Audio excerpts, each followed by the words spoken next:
Hello everyone, मैं सचिन आप सभी का आरबी के ऑनलाइन प्लेटफॉर्म पे हार्दिक स्वागत करता हूँ, अभिनंदन करता हूँ। आई होप आप सभी लोग बहुत अच्छे होंगे और अपनी तैयारी को अच्छे से आगे बढ़ा रहे हो। आज के इस वीडियो लेक्चर में हम लोग अगस्त 2025 की इंपॉर्टेंट करंट अफेयर्स को डिस्कस करेंगे। चलिए, और ना सिर्फ करंट अफेयर के इंपॉर्टेंट फैक्ट्स को डिस्कस करेंगे, बल्कि उससे रिलेटेड जो भी इंफॉर्मेशन होगी उसको पीडीएफ के फॉर्म में आपको स्लाइड में आपको वो मिल भी जाएगी। चलिए, बिना देर किए स्टार्ट करते हैं हमारा आज का लेक्चर। एसएससी रिलेटेड और रेलवे रिलेटेड प्रिपरेशन के लिए आप हमारे आरबी यूट्यूब चैनल से और हमारे रिवोल्यूशन बाय एजुकेशन ऐप से जुड़ सकते हैं। साथ ही साथ ये हमारा टेलीग्राम का चैनल है, यहाँ से आप लोग अपनी वनडे एग्जाम्स की तैयारी के लिए जुड़ सकते हैं। यूट्यूब पे हमारी ये फ्री प्लेलिस्ट अवेलेबल है आप लोगों के लिए। 1000 ऑफ फ्री टेस्ट हमारे आरबी की वेबसाइट पे अवेलेबल है आप लोगों के लिए। साथ ही साथ हमारी टेस्ट सीरीज भी आपको अवेलेबल है।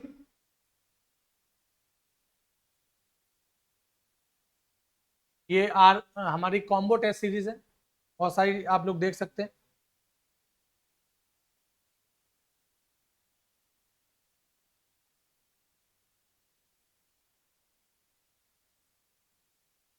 चलिए, पहला क्वेश्चन स्टार्ट करते हैं। FIDE women's chess world cup 2025 जीतने वाली पहली महिला। इंपॉर्टेंट इसलिए क्योंकि पहली बार किसी महिला ने, है ना, फिडे याद रखना है, FIDE। फिडे जो होता है वो किससे संबंधित होता है? चेस से संबंधित होता है ना। तो फिडे जहां भी वर्ड आए समझ जाना वो वर्ड किससे संबंधित है। वो चैंपियनशिप किससे संबंधित होगी? चेस, शतरंज से संबंधित होगी। FIDE women chess world cup 2025 पहली बार किसी भारतीय महिला ने जीता है, वो कौन है? दिव्या देशमुख, याद रखना है। क्लियर है? इनके बारे में यहाँ पे लिखा हुआ है, ये देख सकते हैं। और ध्यान रखना है, इसमें हराया भी किसको इन्होंने? रनर अप कौन है? तो इंडिया की है कोनेरू हम्पी। तो ये क्वेश्चन भी पूछ सकता है, दिव्या देशमुख और कोनेरू हम्पी किस स्पोर्ट से रिलेटेड हैं? आंसर क्या होगा?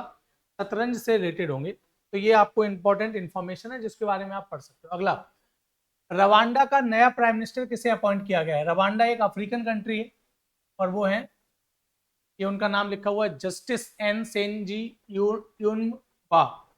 इनके बारे में इंफॉर्मेशन यहाँ पे दी गई है। मैंने यहाँ पे ये मैप आपको लगाया हुआ है, ये इंफॉर्मेशन आप पढ़ सकते हो। यहाँ पे ज्यादा इंपॉर्टेंट है यहाँ की ज्योग्राफी। चलिए देख लेते हैं ज्योग्राफी में। रवांडा देश है ना, रवांडा। रवांडा युगांडा आपने देखा होगा, सुना होगा आपने। चलिए देखिए,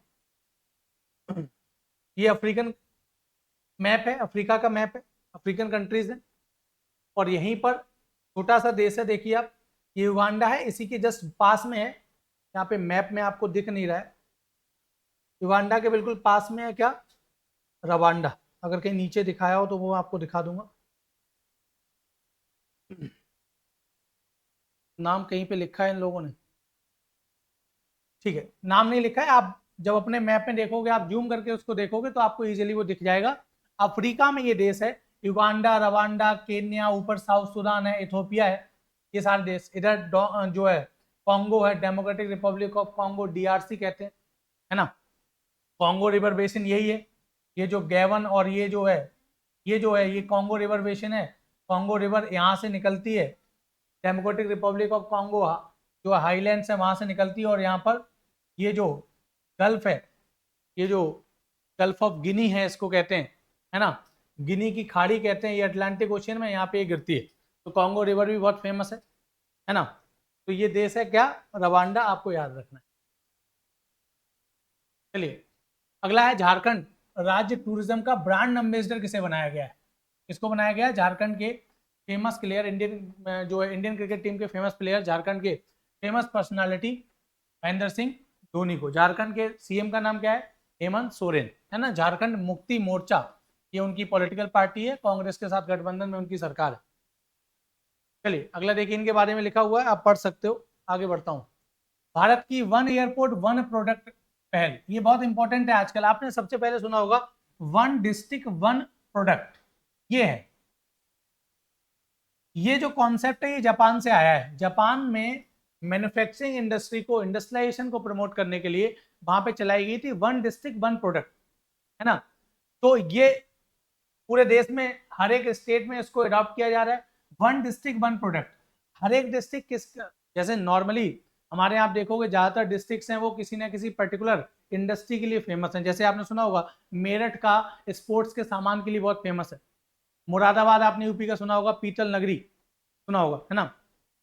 फिरोजाबाद की चूड़ियां आपने सुनी होंगी उत्तर प्रदेश की, बनारस की साड़ी आपने सुनी होगी। तो ये बहुत सारे, इन्हीं को जीआई टैग भी मिलता है। तो वन डिस्ट्रिक्ट वन प्रोडक्ट योजना इसी से रिलेटेड अब निकला है। One district one product, one airport one product, और भी है one railway station one product, ये भी है। तो हर जगह उस रीजन से संबंधित इंडस्ट्री को प्रमोट करने के लिए, उसको मार्केट देने के लिए, उसका जो है ब्रांडिंग करने के लिए ये हर जगह पहल शुरू की गई है। तो वन एयरपोर्ट वन प्रोडक्ट, हर एक एयरपोर्ट को देश के एक प्रोडक्ट से जोड़ दिया जाएगा, जिससे कि उस प्रोडक्ट को बनाने वाली इंडस्ट्री उस रीजन में डेवलप हो सके। मेक इन इंडिया को बढ़ावा मिलेगा, मेड इन इंडिया को बढ़ावा मिलेगा, साथ ही साथ लोकल लेवल पे एम्प्लॉयमेंट क्रिएट होगा। तो माइग्रेशन जैसी समस्या भी क्या हो जाएगी, खत्म हो जाएगी। शहरों की ओर लोगों को पलायन करना नहीं पड़ेगा, बड़े मेट्रो सिटीज की ओर पलायन नहीं करना पड़ेगा रोजगार के लिए। तो जो बड़े शहर हैं उन पे बर्डन भी क्या हो जाएगा, कम हो जाएगा। तो ये सारी scheme make in India made in India के अंतर्गत चल रही है। टूटिकोरिन एयरपोर्ट तमिलनाडु का है, यहाँ पर one airport one product scheme launch की गई है। चलिए मैंने बहुत सारी चीजें बता दी, ये याद रखना है। वन डिस्ट्रिक्ट वन प्रोडक्ट ये स्कीम आई कहां से है, ये कॉन्सेप्ट कहां का है, जापान का है। क्लियर। अगला 28वां नेशनल ई गवर्नेंस कॉन्फ्रेंस कहां पे हुआ है, विशाखापट्टनम आंध्र प्रदेश। विशाखापट्टनम पोर्ट आपने सुना होगा, विशाखापट्टनम आंध्र प्रदेश की पोर्ट सिटी है जो बे ऑफ बंगाल के किनारे स्थित है, विशाखापट्टनम। चलिए आगे बढ़ते हैं। भारत किस वर्ष तक अपना, आपने सुना होगा हम अपना खुद का एक स्पेस स्टेशन बना रहे हैं जिसका नाम इंडियन स्पेस स्टेशन, मतलब उसका नाम भारत स्पेस स्टेशन होगा, PSS होगा। और ये इसरो ने अनाउंस किया है कि हम कब तक बना लेंगे, 2035 तक बना लेंगे। क्लियर है। स्पेस स्टेशन मतलब स्पेस में घर होता है। आज के टाइम में काम कर रहा है कौन, ISS सुना होगा अभी, शुभांशु शुक्ला जो हमारे जो एयरफोर्स के पायलट हैं वो स्पेस स्टेशन में, क्वेश्चन आपने पूछा भी होगा, सुना भी होगा कि भारत का पहला व्यक्ति जो ISS में गया है, इंटरनेशनल स्पेस स्टेशन में गया हुआ है, वो कौन है, शुभांशु शुक्ला, कैप्टन शुभांशु शुक्ला। तो ISS जो America, Russia, Canadian space agency, Italian space agency, European space agency, इन सबका ज्वाइंट वेंचर है। ISS अभी काम कर रहा है, वर्किंग है। और चाइना ने एक और अपना बना लिया है, चाइना के स्पेस स्टेशन का नाम है तियोंगोंग, तियोंगोंग, ये चाइना का है। तो हम भी अपना 2035 तक बना लेंगे, नाम होगा BSS, भारत स्पेस स्टेशन। अगला, भारत ने पेरिस समझौते के तहत नेशनल डेजिग्नेटेड अथॉरिटी बनाई है। इसका मुख्य उद्देश्य क्या है, पेरिस, अगर आपको पेरिस जो है एग्रीमेंट पता हो, जिसको पेरिस क्लाइमेट डील कहते हैं, क्या कहते हैं, पेरिस क्लाइमेट डील, जो फ्रांस की कैपिटल पेरिस में हुई थी, कब हुई थी, 2015 में हुई थी। United nation framework convention on climate change की COP21 में ये डील साइन हुई थी। ये कार्बन इमिशन को, ग्लोबल वार्मिंग को, क्लाइमेट चेंज को कम करने के लिए, ग्लोबल वार्मिंग, कार्बन इमिशन या क्लाइमेट चेंज, इन सबको काउंटर करने के लिए ये पेरिस क्लाइमेट डील है। तो उससे आप समझ सकते हैं, आंसर आपका बहुत इजीली मिल जाएगा। चलिए, रामसर कन्वेंशन, आपको पता होगा रामसर साइट्स आपने सुनी होंगी। तो रामसर कन्वेंशन ऑन वेटलैंड का COP का मतलब होता है conference of parties, annual meeting, वो पार्टी जो उसका पार्ट है, वो सारे लोग मिलके, तो बहुत सारे देश जो उसका पार्ट होते हैं वो सब मिलके मीटिंग करते हैं, उसको COP कहते हैं। इसका 15वां सम्मेलन कहाँ आयोजित किया गया, जिम्बाब्वे में, बहुत फेमस है विक्टोरिया फॉल, ये याद रखना, ये बहुत, विक्टोरिया वाटरफॉल है जिम्बाब्वे में। जिम्बाब्वे जो है अफ्रीका का देश है, साउथ अफ्रीका, बोत्सवाना, इसके जस्ट ऊपर है जिम्बाब्वे। अगर मैप होगा यहाँ पे तो मैं दिखा भी दूंगा आपको, नहीं मैप यहाँ पे नहीं लगाया, देखो अफ्रीका वाले जो मैप है उसमें मैं आपको दिखा सकता हूँ। तो हमने अफ्रीका वाले मैप में डिस्कस किया था, उसमें आप लोग देख सकते हैं। यहाँ देखिए, ये दिख रहा है आपको जिम्बाब्वे, साउथ अफ्रीका सबसे नीचे है, नामीबिया है, इधर बोत्सवाना है, उसके ऊपर जस्ट क्या है, जिम्बाब्वे। क्लियर। तो विक्टोरिया वाटरफॉल है जिम्बाब्वे में, वहां पर ये आयोजित हो रहा है। क्या, रामसर, अच्छा रामसर कन्वेंशन कब हुआ था, 1971 में। रामसर कहाँ का शहर है, ईरान का है। दुनिया के जो वेटलैंड्स हैं उनके प्रोटेक्शन को, कंजर्वेशन को बढ़ावा देने के लिए काम किया जाता है। और हर साल वर्ल्ड वेटलैंड डे मनाया जाता है 2 फरवरी को। ये क्वेश्चन बहुत बार पूछा जा चुका है, वर्ल्ड वेटलैंड डे। देखिए हर क्वेश्चन के साथ साथ मैं बहुत सारी इंफॉर्मेशन आपको दे रहा हूँ। उस देखिए क्वेश्चन से रिलेटेड इंफॉर्मेशन आपको स्लाइड में है, पीपीटी में आपको पीडीएफ में मिल रही है, लेकिन इसके अलावा इससे रिलेटेड बहुत सारी इंफॉर्मेशन मैं दे रहा हूँ आपको, इसको नोट करते हुए चलना है आपको, है ना। जैसे रामसर कन्वेंशन कब हुआ, 1971 में हुआ। 2 फरवरी को वर्ल्ड वेटलैंड डे मनाया जाता है। ये रामसर कहाँ पे है, ईरान का शहर है रामसर, कैस्पियन सी के किनारे बिल्कुल। कौन से सागर के, कैस्पियन सागर, जो सेंट्रल एशिया में है, ईरान के ऊपर है, कजाकिस्तान, किर्गिस्तान, उज्बेकिस्तान सुना होगा, तो बीच में क्या है, कैस्पियन सी है, तो उस कैस्पियन सी के किनारे ईरान का शहर है। क्लियर है, चलिए आगे बढ़ते हैं। ज्वाइंट मिलिट्री एक्सरसाइज अक्सर पूछती है, क्वेश्चन है बोल्ड कुरुक्षेत्र 2025 किसके साथ हुआ है, सिंगापुर का इंडिया के साथ ये ज्वाइंट मिलिट्री एक्सरसाइज हुआ है। क्लियर है, आगे बढ़ते हैं। इसके बारे में आप लोग पढ़ना चाहो इसमें स्लाइड में आप पढ़ सकते हो, आगे बढ़ते हैं। अगला, पहला खेलो इंडिया, बहुत इंपॉर्टेंट है, पहला खेलो इंडिया वाटर गेम्स कहाँ हुआ, तो कहाँ हुआ वो मैं बता देता हूँ, श्रीनगर में हुआ, जम्मू कश्मीर के श्रीनगर में। डल लेक आपने सुना होगा, डल लेक, वहां पर हुआ है। इसमें सबसे ज्यादा मेडल किसने जीते हैं, मध्य प्रदेश ने जीते हैं, याद रखना है। पहली बार वाटर गेम्स हुए हैं, ध्यान रखना है। क्लियर है, तो कहां हुआ ये भी क्वेश्चन पूछेगा, वो भी मैंने इसको जोड़ दिया। अगला, रिसेंटली आईआईएम अमेंडमेंट बिल 2025 लेके आया गया है, और एक नया आईआईएम आपको पता है इंडियन इंस्टीट्यूट ऑफ मैनेजमेंट होता है, कहां पर खोला जा रहा है, असम के गुवाहाटी में खोला जा रहा है नया आईआईएम इस एक्ट के द्वारा। आगे बढ़ते हैं, इसके बारे में ये आप पढ़ सकते हो, मैं आगे बढ़ रहा हूं। अगला, वर्ल्ड कॉम्पिटिटिवनेस रैंकिंग 2025 में पहले नंबर पे कौन है, स्विट्जरलैंड है। पहले नंबर पे कौन है, आपको पता है, इंडेक्स पूछा जाता है। क्लियर है, स्विट्जरलैंड यूरोप का देश है, आपको पता है, ये आप देख सकते हो स्विट्जरलैंड, यहाँ पर इसमें लिखा नहीं है, मैं बता देता हूँ। देखिए ये जर्मनी है, ये फ्रांस है, जर्मनी फ्रांस है, इधर इटली है, यहाँ पे बीच में छोटा सा देश है क्या, स्विट्जरलैंड, है ना। चलिए, अच्छा आपको बताना क्या है, मैं आपको जल्दी से कमेंट करके आपको बताना है कि इसमें इंडिया की रैंकिंग क्या है, इस इंडेक्स में इंडिया की क्या रैंकिंग है, ये आपको बताना है। इंडिया की रैंकिंग भी पता होना चाहिए। अगला, गौहर सुल्ताना, ये प्लेयर है, इंडियन प्लेयर, इन्होंने हाल ही में रिटायरमेंट ले लिया है। वो किस से खेल से संबंधित है, क्रिकेट से संबंधित है, गौहर सुल्ताना। अगला देखिए, बहुत इंपॉर्टेंट है, भारत सरकार ने हाल ही में टाटो सेकंड हाइड्रो इलेक्ट्रिक प्रोजेक्ट, है ना, हाइड्रो इलेक्ट्रिक प्रोजेक्ट आपको पता होता है, रिवर पर डैम बना के वहां प्रोडक्शन किया जाता है, एनर्जी का, हाइड्रो पावर का प्रोडक्शन किया जाता है। ये परियोजना लॉन्च की है, ये परियोजना किस स्टेट में है, अरुणाचल प्रदेश में। किसमें, अरुणाचल में। कौन सी, टाटो सेकंड, याद रखना है। क्लियर, इसके बारे में इंफॉर्मेशन यहाँ पे लिखी हुई है, पढ़ सकते हो, आपको याद क्या रखना है, टाटो सेकंड हाइड्रो इलेक्ट्रिक प्रोजेक्ट। अच्छा ये रिवर का नाम नहीं लिखा है, मैं आपको रिवर का नाम लिख देता हूँ, ठीक है। ये हिंदी में टटो नहीं है ना, टाटो है, इंग्लिश में ही पढ़ना, TATU। रिवर का नाम है शियोम रिवर। कौन सी रिवर है, ये नाम लिख लेना। ये वाला प्रोजेक्ट किस रिवर पे है, शियोम रिवर। शियोम रिवर किसकी ट्रिब्यूटरी है, वो भी लिख लो आप, ब्रह्मपुत्रा की ट्रिब्यूटरी है शियोम रिवर। ब्रह्मपुत्रा जिसे अरुणाचल प्रदेश में क्या कहते हैं, दिहांग कहते हैं, याद रखना, रिहांग या दिहांग कहते हैं ब्रह्मपुत्रा को अरुणाचल प्रदेश में। तो ये नोट डाउन कर लेना इन्फॉर्मेशन। आगे बढ़ते हैं, प्रधानमंत्री ई ड्राइव योजना। ई ड्राइव आपको पता है, सारी पब्लिक ट्रांसपोर्टेशन की जो बस है उनको ई बस में कन्वर्ट करना है, इलेक्ट्रिक बसों में कन्वर्ट करना है। क्लियर है, तो पीएम ई ड्राइव योजना को कब तक एक्सटेंड कर दिया गया, मार्च 2028 तक। जहां तक मुझे याद आ रहा है 2026 तक ये योजना थी, इसको 2028 तक कर दिया गया है। जो शहरों का पब्लिक ट्रांसपोर्टेशन सिस्टम है, जिससे शहरों में एयर पॉल्यूशन की समस्या खत्म हो सके, उसके लिए ई बस योजना चलाई जा रही है भारत सरकार के द्वारा। अगला, अमरावती टाइगर रिजर्व, बहुत इंपॉर्टेंट है। अमरावती टाइगर रिजर्व कहां पे है, तेलंगाना में। क्लियर है, देखिए क्वेश्चन पूछेगा टाइगर रिजर्व के मामले में, आपको एक प्रोजेक्ट टाइगर याद रखना।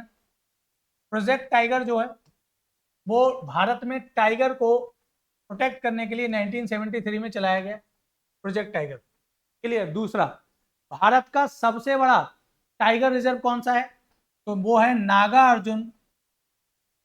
अर्जुन श्रीशैलम टाइगर रिजर्व, कहां पर है? आंध्र प्रदेश में है। ये जो अमरावती टाइगर रिजर्व 2014 में जब आंध्र प्रदेश तेलंगाना से अलग हो गया, तो ये श्रीशैलम नागार्जुन श्रीशैलम टाइगर रिजर्व जो आंध्र प्रदेश में था, इसका कुछ पार्ट कहां चला गया? तेलंगाना में चला गया। तो इसी का वो पार्ट जो तेलंगाना में चला गया, उसी का नाम रखा गया क्या? Amravati tiger reserve. क्लियर है? तो भारत का सबसे बड़ा टाइगर रिजर्व मैंने आपको बता दिया, नागार्जुन सागर श्रीशैलम टाइगर रिजर्व आंध्र प्रदेश। चलिए, अष्टमुडी वेटलैंड बहुत इंपॉर्टेंट है। अभी मैंने जो रामसर कन्वेंशन बताया था, ये भारत की इंपॉर्टेंट रामसर साइट है।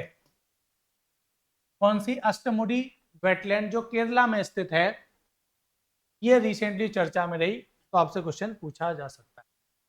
देखिए लिखा हुआ है यहाँ पे रामसर साइट है। और ये अपने किसके लिए, ये क्वेश्चन भी पूछा जाता है, ये टूरिज्म में किसके लिए जानी जाती है? बैक वाटर्स के लिए जानी जाती है। बैक वाटर्स आपने देखा होगा। क्लियर है? बैक वाटर्स जो है केरला में, जो है उड़ीसा में, तमिलनाडु में, इन रीजन्स में बैक वाटर्स बहुत फेमस टूरिस्ट हॉटस्पॉट्स होते हैं। बैक वाटर्स के लिए जानी जाती है अष्टमुडी वेटलैंड। अगला क्वेश्चन है, टेंडोंग लोहोरम फाट फेस्टिवल कहां पे सेलिब्रेट किया जाता है? सिक्किम। सिक्किम की कैपिटल क्या है? गैंगटोक। सिक्किम में इंपॉर्टेंट ट्राइब आपने सुना होगा, आप स्ट्रेटेजी के पढ़ते हो तो सिक्किम की इंपॉर्टेंट ट्राइब मैं यहाँ पे लिख देता हूँ। सिक्किम की इंपॉर्टेंट ट्राइब लिख लेना, एक लेपचा ट्राइब है, एक भूटिया ट्राइब है, और तो एक लेपचा कम्युनिटी है, एक भूटिया कम्युनिटी है, और तीसरी कम्युनिटी वहां पर सिक्किम में कौन सी मिलेगी? नेपाली कम्युनिटी मिलेगी। तो ये तीन कम्युनिटी हैं जो हमारे सिक्किम स्टेट में पाई जाती हैं। सिक्किम की कैपिटल क्या है? गैंगटोक है। क्लियर है? और ये त्योहार देखो किसका लिखा हुआ है, लेपचा कम्युनिटी का ये फेस्टिवल। बहुत इंपॉर्टेंट, नगार्नो कारावाक रीजन कहाँ है? आपने सुना होगा लास्ट ईयर 2024 में दो देशों के बीच, जो सेंट्रल एशिया के देश है, ईरान के ऊपर कजाकिस्तान, किर्गिस्तान, इन देशों के साथ बॉर्डर शेयर करने वाले देश, रसिया के साथ बॉर्डर शेयर करने वाले देश, उनमें से एक देश अभी चर्चा में था जब पाकिस्तान ने हमारे यहाँ आतंकवादी हमला कराया पहलगाम में, और फिर हमने ऑपरेशन सिंदूर लॉन्च किया, पाकिस्तान को ठोका अच्छे से। तो उस समय एक देश बहुत चर्चा में था, अजरबैजान। आपने सुना होगा, अजरबैजान पाकिस्तान का साथ दे रहा था। उसका एक बैकग्राउंड है, वो यहाँ पे मैं बता देता हूँ। ये जो नगार्नो काराबाख रीजन है, ये दो देशों के बीच लड़ाई का रीजन है। एक है अजरबैजान और एक है आर्मेनिया। ये सेंट्रल एशिया के देश है, ईरान के जस्ट ऊपर है, रसिया से बॉर्डर लगता है, कैस्पियन सी से बिल्कुल लगा हुआ बॉर्डर है। अजरबैजान का कैपिटल है बाकू, आपने सुनी होगी। क्लियर है? तो अजरबैजान जो है और आर्मेनिया की लड़ाई, युद्ध हुआ था लास्ट ईयर, युद्ध हुआ था इसी रीजन को लेके, इस पे कंट्रोल को लेके। क्लियर है? आर्मेनिया को हम क्या देते हैं? आर्मेनिया के लिए हम डिफेंस एक्सपोर्ट करते हैं, हथियार देते हैं, मिसाइलें देते हैं, बेचते हैं। अब समझ में आया अजरबैजान पाकिस्तान का साथ क्यों दे रहा था? तो चूंकि अजरबैजान का दुश्मन आर्मेनिया है और आर्मेनिया को हम हथियार बेचते हैं, इसीलिए अजरबैजान हमसे दुश्मनी मानता है, इसीलिए वो पाकिस्तान का साथ दे रहा था। तो ये रीजन आपको याद रखना है, नगार्नो काराबाख रीजन। देखिए अब यहाँ मैप लगा हुआ है, यहाँ पे आपको दिख रहा होगा, देखिए ये ईरान देश है, ईरान के जस्ट ऊपर एक ये इधर तुर्कमेनिस्तान है, इधर दिख रहा है ये येलो कलर का, ये अजरबैजान है, इसी से लगा हुआ जस्ट आर्मेनिया है, ये पूरा कैस्पियन सी है, और ऊपर लिखा हुआ जॉर्जिया है। आप मैप में देखोगे, अपने गूगल करना, मैप निकालना, सेंट्रल एशिया का पूरा मैप में आपको ये दोनों देश दिख जाएंगे, कैस्पियन सी भी वहां पे दिख जाएगा। चलिए अगला, शिपकिला पास बहुत इंपॉर्टेंट है, ज्योग्राफी में मैंने आपको पढ़ाया हुआ है, सारे पासेस पढ़ाए हुए हैं, लिपुलेक पास, नीति पास, शिपकिला पास, नाथुला पास, ये सारे पास इंपॉर्टेंट पढ़ाए हुए हैं। कहां पर है? किन्नौर में है। कहां पर? हिमाचल प्रदेश के किन्नौर वैली में है। और ये किन दो देशों को कनेक्ट करता है? तिब्बत को, जो चाइना, चाइना ने जिस पे कंट्रोल करके रखा है, चाइना का पार्ट माना जाता है तिब्बत, वो कंट्रोल करके रखता है उसको, है वो तिब्बत का पार्ट। क्लियर है? तो चाइना अब माना जाएगा तो हम क्या कह सकते हैं, चाइना और इंडिया के बीच में ये पास है, लेकिन एक्चुअली देखा जाए तो पुराने टाइम में देखोगे तो भारत और तिब्बत के बीच में ये पास है, लेकिन भारत और चाइना के बीच में माना जाता है। ये वो रूट है जहां से भारत और चीन का क्या होता है, व्यापार होता है। एक और पास जो इंपॉर्टेंट जो ट्रेड रूट है, वो है नाथुला पास। नाथुला पास बहुत इंपॉर्टेंट ट्रेड रूट है इंडिया और चाइना के बीच में।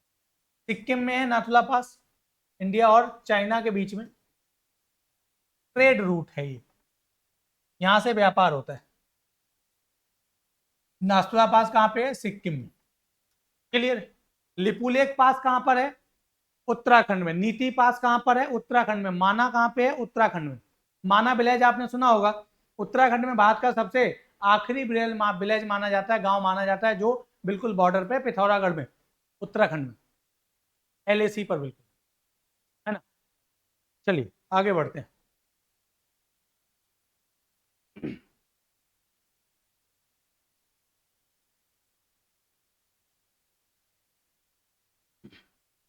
रिसेंटली चर्चा में रही देवरीगढ़ वाइल्ड लाइफ सेंचुरी, कहां पर है? उड़ीसा में।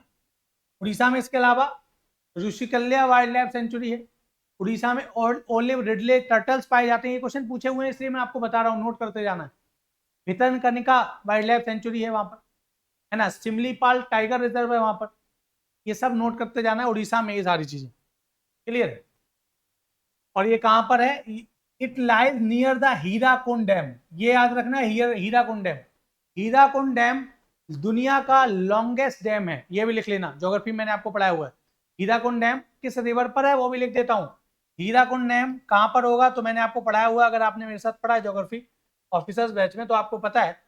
हीराकुंड डैम छत्तीसगढ़ और उड़ीसा के बॉर्डर पर है, महानदी पे है। महानदी जिसे सौरो ऑफ उड़ीसा और छत्तीसगढ़ कहा जाता था, आज वो लाइफ लाइन ऑफ उड़ीसा और छत्तीसगढ़ बन चुकी है। किस डैम की वजह से? हीराकुंड डैम की वजह से। क्लियर है। महानदी पे ये दुनिया का सबसे लॉन्गेस्ट डैम है, याद रखना है। तो इसी इसी डैम के पास, क्योंकि डैम के पीछे आपको पता है बड़ी सी लेक या रिजर्वायर बनाया जाता है, उसको रिजर्वायर कहते हैं। और उसी रिजर्वायर के आसपास बहुत बड़ा जंगल होता है, और उसी जंगल में ये पूरी वाइल्ड लाइफ सेंचुरी है, देवरीगढ़ वाइल्ड लाइफ सेंचुरी। अगला, भारत का पहला make in India green hydrogen plant कहां शुरू किया गया है? बहुत इंपॉर्टेंट है। Kandla port, Gujarat. Green technology, green energy की ओर जा रहे हैं, जिससे carbon emission, climate change, global warming कम से कम हो। तो ग्रीन एनर्जी में हम सोलर एनर्जी, विंड एनर्जी, है ना, हाइड्रो पावर है, इसी में जो है ग्रीन हाइड्रोजन एनर्जी भी एक पार्ट है उसका, ग्रीन एनर्जी। रिसेंटली आपको पता है क्रिकेटर, फेमस क्रिकेटर है इंडियन क्रिकेट टीम के, चेतेश्वर पुजारा, उन्होंने रिटायरमेंट ले लिया है। उनके जीवन पे एक बुक आई है शायद, जो उनकी पत्नी ने लिखी है जहां तक मुझे याद, diary of a cricketers wife. Writer इसके इन्हीं की पत्नी है शायद, एक बार चेक कर लेना, जहां तक मुझे याद आ रहा है चेतेश्वर पुजारा जी की जो वाइफ है, उन्होंने ये लिखी है the diary of cricketer's wife, है ना। अच्छा ये लिखा हुआ है, देखिए, book has been authored by the his wife Puji Pujara, तो लिखा हुआ भी है, ठीक है, वो बात जो मैं बता रहा था, ठीक। अगला, हाल ही में चर्चा में रहा किलौआ वॉल्केनो, कहां पर है? Hawaiian island, America. देखिए, अमेरिका का अगर आपने मैप देखा हो, मैं आपको दिखाऊं, अगर मैप लगाओ, देखिए दिखा, अमेरिका में आपको पता है टोटल 50 स्टेट्स है। ज्योग्राफी मैंने आपको ये पढ़ाया हुआ भी, वर्ल्ड ज्योग्राफी में। 50 स्टेट में 48 स्टेट तो अमेरिका के ही हैं मेन लैंड पे, एक है अलास्का 49, और एक इधर है, देखिए आप यहाँ पे देख रहे हैं हवाई आइलैंड, ये अमेरिका का आइलैंड है पैसिफिक ओशियन में, 50वां स्टेट है। क्लियर है। कौन सा स्टेट है ये?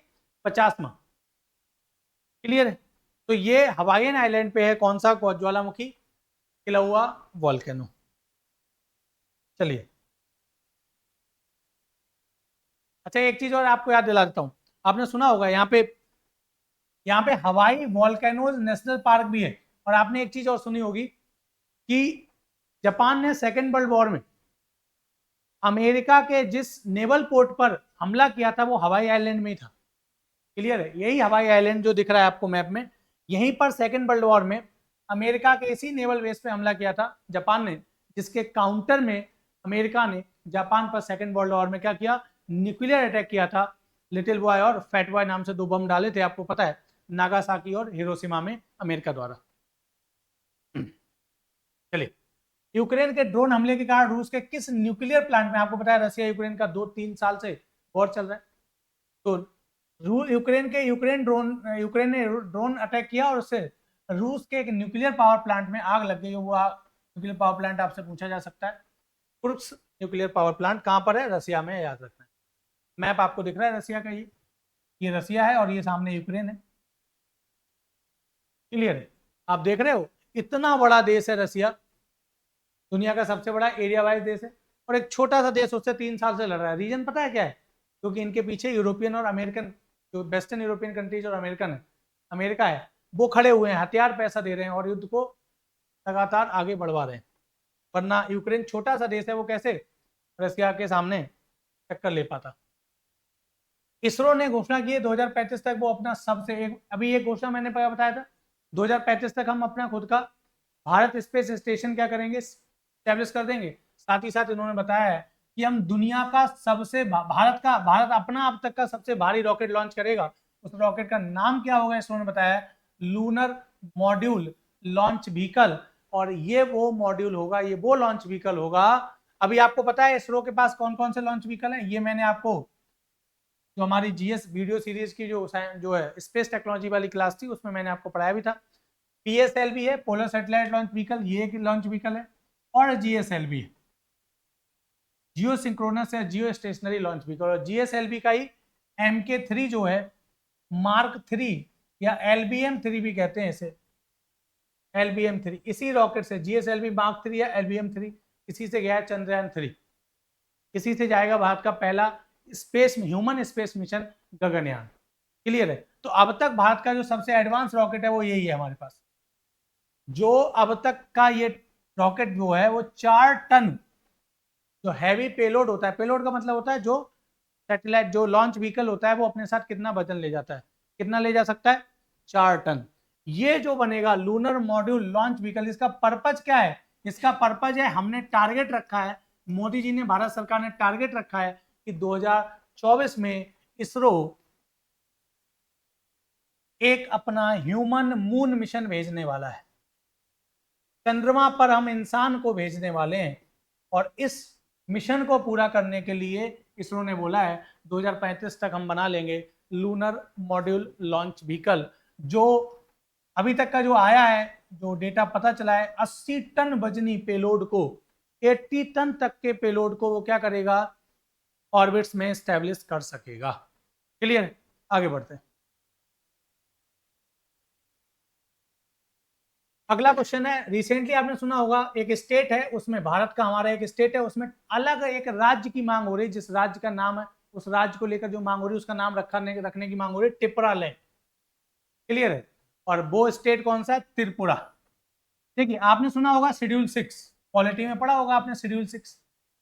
शेड्यूल 6 आपको पता है ATMM, आसाम, त्रिपुरा, मेघालय और मिजोरम, इन 4 राज्यों में जो ट्राइबल एरियाज हैं उनमें ऑटोनोमस डिस्ट्रिक्ट काउंसिल्स के एस्टेब्लिशमेंट की बात करता है कि भाई वो ट्राइबल एरियाज का जो प्रशासन है वो वहां के लोग, ट्राइबल लोगों द्वारा चलाया जाए।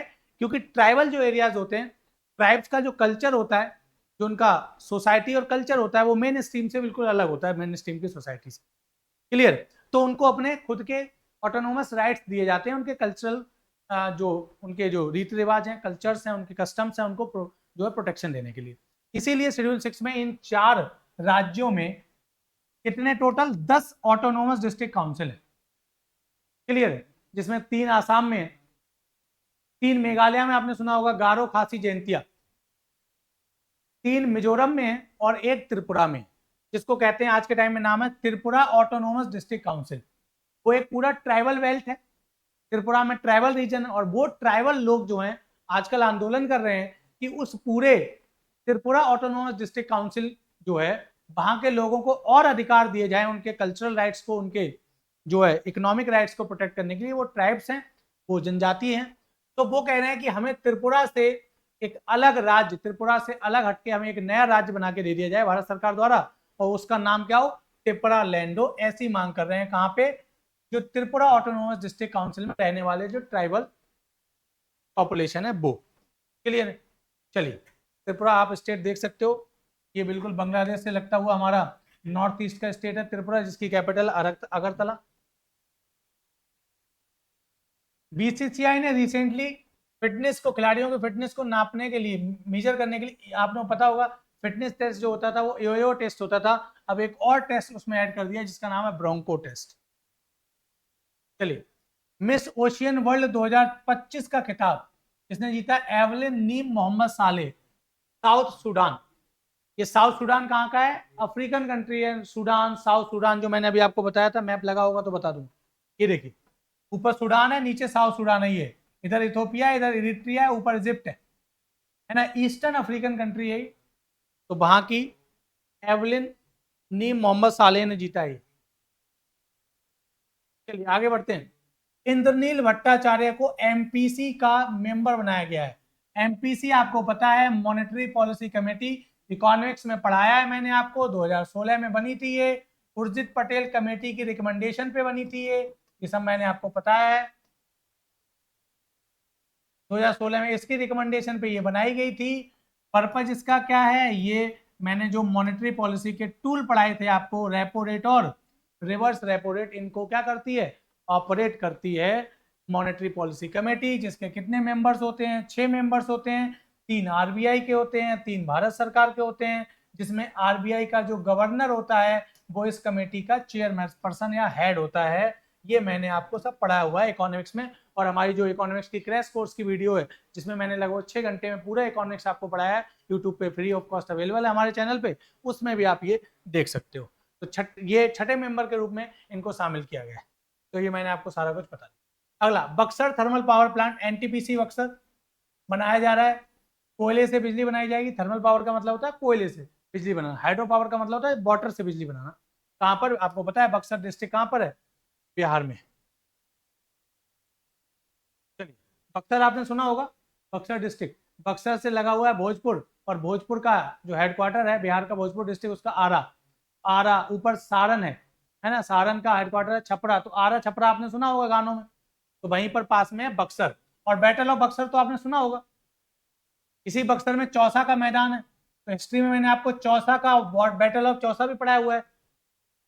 बैटल ऑफ चौसा किसके, शेरशाह सूरी और किसके बीच में हुआ, शेरशाह सूरी और हुमायूं के बीच में, है ना, बैटल ऑफ चौसा हुआ। और बक्सर का वॉर किसके बीच में हुआ, 1764 में हुआ था, ब्रिटिश ईस्ट इंडिया कंपनी और सामने कौन था, बैटल ऑफ बक्सर में ब्रिटिश ईस्ट इंडिया कंपनी, और सामने कौन था, मोहम्मद कासिम, अवध का नवाब सुजाउद्दौला, और मुगल सम्राट उस समय था शाह आलम द्वितीय, उनके बीच में ये वॉर हुआ था। तो ये सब आपने पढ़े हुए हैं, कहाँ पे, बिहार में।